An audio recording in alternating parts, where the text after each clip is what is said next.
Hello everyone, good morning.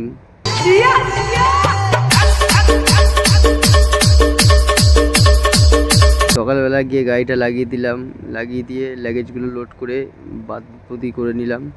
পিছনেও দেখো পুরো গাড়িটা লোড, গাড়িটা ছেড়ে দিলাম।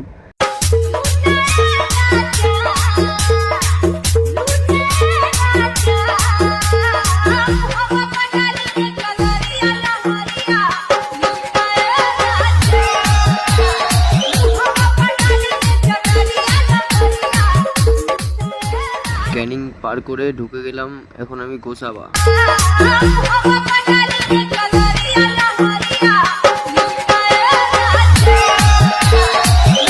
গাড়িতে মালপত্র ছিল, খালি করে দিয়েছি, ওই সব বেরিয়ে যাচ্ছে। এটা হলো গদখালি জেডিঘাট। चेहरे पे मुस्कान रखनी पड़ती है मेरे दोस्त।